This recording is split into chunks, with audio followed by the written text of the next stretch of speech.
The Time of Cold by Mary Carlson, originally published in Worlds of If Science Fiction, September 1963. Narrated by Tom Trussel.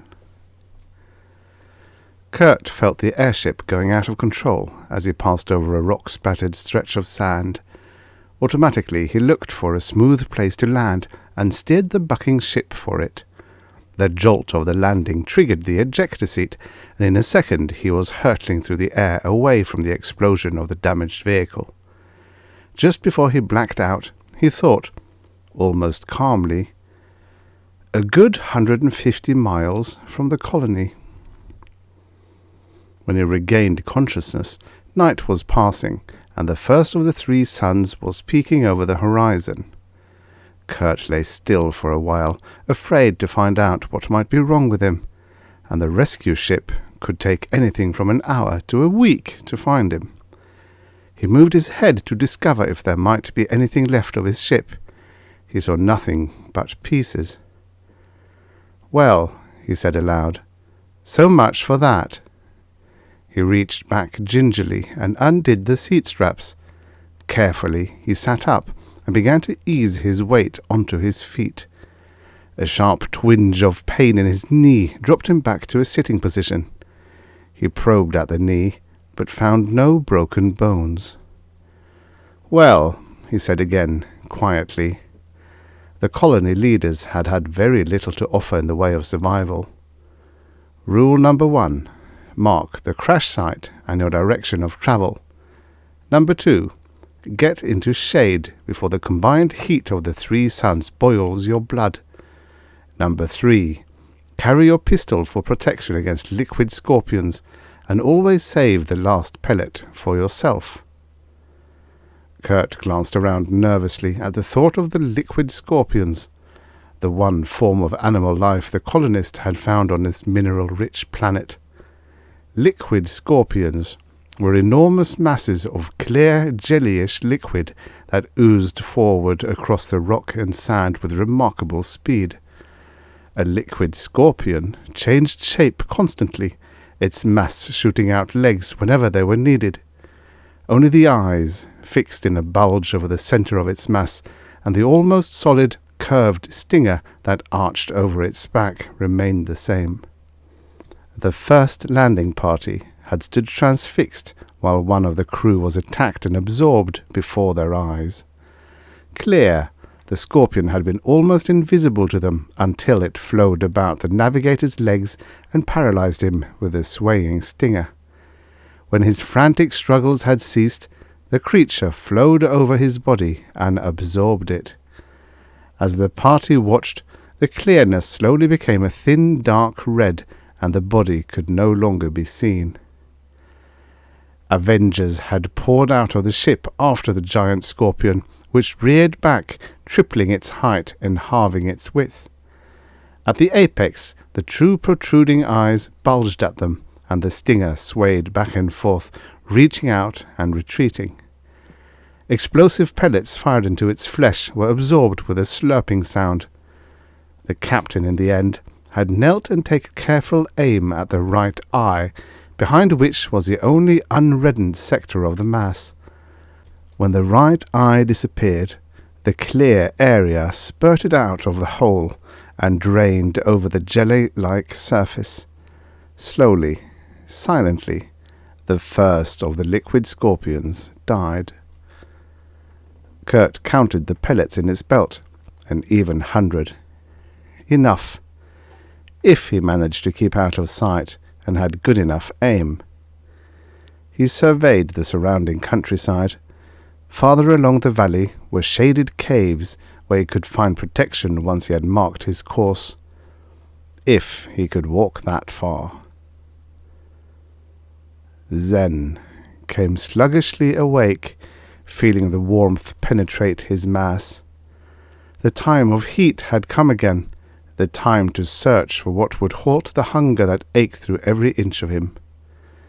Slowly, his cold, stiffened mass flowed forward from its hiding place in the warmth-holding sand. The heat melted the stiffness out of him, and he began to slide across the sand, his alert senses functioning again. Sense of touch led him across rocks and over ridges easily. The touchy sense of vibration waited apprehensively for movement that would shake the ground. And the third sense, the one that could be called only sense, or sense of knowing, functioned as always without his understanding. Today, this third sense told Zen, was different from other days. Extra cautious, Zen oozed over rocky barriers in the direction that his sense had told him held food. Once he felt a slight tremor, and in terror flooded out over the rock into thin, transparent nothing. He waited several degrees of heat, but no further movement touched the sensitive receivers in his mass. A falling rock, he decided. Collecting himself and starting forward again, he slithered down rocky walls, pouring almost like water when the drop was long and drawing together at the bottom. When his feeling of touch warned him of the shade whose coolness might solidify him and leave him helpless in the open, he drew hurriedly away and changed direction. Finally, he reached an open spot that was likely to contain food. His mass ached for something to consume, but he flooded himself thin again and waited, feeling. There was no vibration through the surface, nor did his sense tell him of anything other than the possibility of nourishment. Zen hesitated only a degree of heat before bubbling excitedly into the open space. Touch found him something edible almost immediately. He flowed around and over it, absorbing it hungrily. His mass dissolved it almost immediately and ached for more. He slid thin, reaching out in every direction until contact was made, then absorbing the food instantly and moving on. Kurt, lying in meagre shade that would be gone in half an hour when the third and largest sun rose, first saw the movement when it was on the rocks. His already frayed nerves gave a frightened leap. He lay perfectly still. Where he had seen the movement on the rocky shelf, there was now nothing. The nothing moved forward. Kurt shivered. He was certain he was seeing nothing, and yet his eyes were trying to tell him there was movement. When it reached the flat place and flowed swiftly forward, he realized that it was a liquid animal and was suddenly pointedly conscious of the weight of the pistol against his hip. He watched carefully for the eyes and the stinger, but saw none. That frightened him. If he could not find the brain, he had no mark to shoot at. As he watched, the liquid creature flowed against one of the hardy sun-browned plants and jerked in reaction. Instantly it flowed over the plant and absorbed it. The liquid turned momentarily a thin brownish green and then cleared again. Kurt watched it with narrowed eyes. It was just possible that this creature ate only plant life. The colonists had realized that the liquid scorpions had fed upon something else before they arrived, but no one had been able to discover what that something was. Zen was in the process of absorbing a plant when the vibration sense alerted him.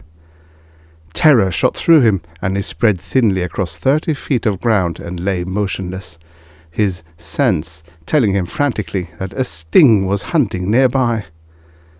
He lay for many degrees of heat, waiting. Sense of vibration and knowing both told him that the sting was approaching, but uncertainly searching. Then both senses reacted startledly to a new danger on the other side. New movement, a new feeling that his sense could not understand. The sting was approaching at an angle that would inevitably bring it into contact with Zen. Absorption was a penalty for being caught. Zen was resigned to death, for he could not possibly escape the sting. And now there was this new sensation on the other side of him. Whatever it was, he had no idea. But likely it was as voracious as the sting. Now the new thing vibrated jerkily around him and stopped between him and the sting. The vibrations from the eager sting accelerated rapidly, eagerly, as it flowed over the ground. Then, for no reason except that the new creature had moved slightly, the sting recoiled. The jerks were plainly recorded through the earth to Zen, and as he felt the heavy jar, his sense told him that the danger from the sting was past. The sting was dead. Zen drew himself together and considered that. The new thing vibrated jerkily the place from which Zen had first felt it move. It must be solid as the rocks to move so jerkily, Zen thought. The sting killer drew itself back under the enormous rock and ceased to move. Curiosity drew Zen forward. Fear dragged him back. He spread thin and drew together with uncertainty. At last he oozed forward carefully until he reached the rock. The sting killer was pressed back under the rock, where touch told Zen a tiny amount of the cold-carrying shade remained. Zen puzzled at that. Why should this creature hide from the life-giving suns? He reached out and absorbed a plant thoughtfully. This thing was different from the liquid structures he had always known. If it was solid where they were liquid, perhaps then it was also opposite in its needs. Maybe this sting killer needed cold instead of heat. While Zen was considering this difficult thought, the sting killer began to move again. Kurt gasped. The shade was gone. The third sun was reaching long rays under the rock to sear his already burned flesh. He had to find more shade. Movements were very painful. His lips were cracking and his face had blackened. The injured knee had swollen inside the protective suit. It throbbed and ached. Dazedly, he pulled himself to his feet. On the rock beside him, spread an inch thick, was the almost invisible creature he had been forced to circle in order to stop the liquid scorpion. He wondered tiredly if it was dangerous. It lay completely motionless, just as it had when the liquid scorpion had approached. So it was probably more afraid of him than he was of it. He turned away. There appeared to be shade down the valley, perhaps a mile, perhaps 3. Too much for him, he knew, but he set out, feeling the sun beat cruelly at him, crying out when the pain in his knee forced him to catch his balance against the sun-heated rock. He knew without turning that the liquid creature was following him, stopping when he stopped, starting when he started. When he knew he could go no farther and felt his knee give weakly to his weight, he saw it ooze forward and began to flow over his legs. He tried to reach his pistol, but it seemed so far away. Zen, following the sting killer curiously, put together all that he had learned. This creature was different from himself. It needed shade. It had killed his enemy, which was possibly also its own enemy. Now it was trying to reach the shade, but its progress grew steadily slower. He considered that progress. The only thing he could liken it to was one of his own kind, caught out in the time of cold, trying to reach the heat-retaining sands, slowly congealing into a solid mass and dying. This, then, was a reverse process. Perhaps the sting killer would become liquid after a certain degree of heat. Zen's sense of knowing warned him gently about too much wandering in the open, where countless stings could be hiding. He drew back, unwilling to stop following this interesting creature. The sting killer vibrated the ground and lay still suddenly. Zen waited for a sense of death, but none came. This might be, for the new thing, a stage similar to that when one of Zen's own kind became unable to move from the cold, but still lived and feared. Caught between his own fear and a very strange sensation that he could not interpret, Zen waited a degree of heat.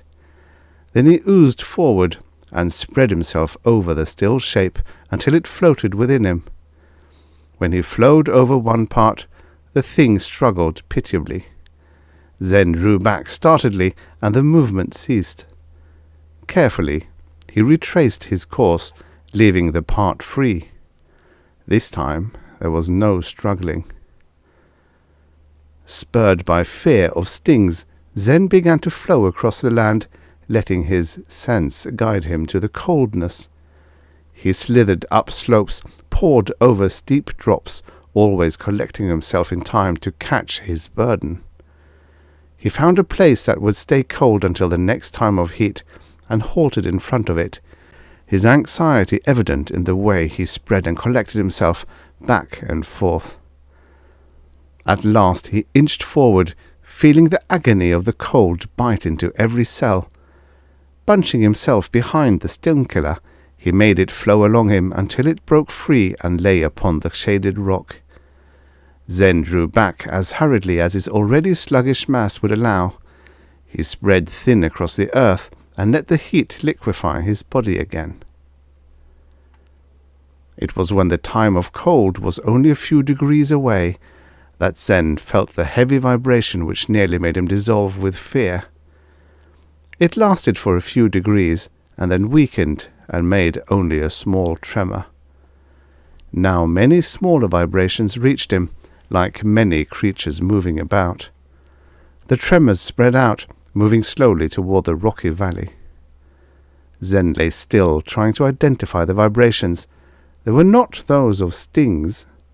As they approached, he recognized them as resembling in great numbers the creature he had put upon the rock. Kurt imagined he heard voices, an incoherent babble of them. He struggled to sit up, but there was an incredible weight on his chest. "Lie still," a voice said clearly, and his mind echoed, "Still, still, still." He struggled again. "Liquid," he croaked painfully. "Liquid animal! Liquid!" The weight was still there. He heard one last voice say, "Poor guy, he must have run into scorpions." Then it was lifted, and it seemed as though the lifting would never cease.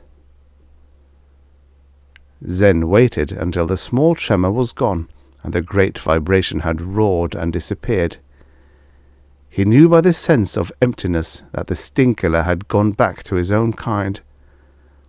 For a moment he felt very alone, though he knew the sand was full of Zens.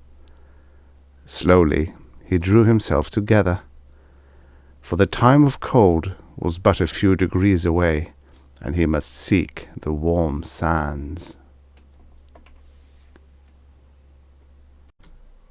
The end.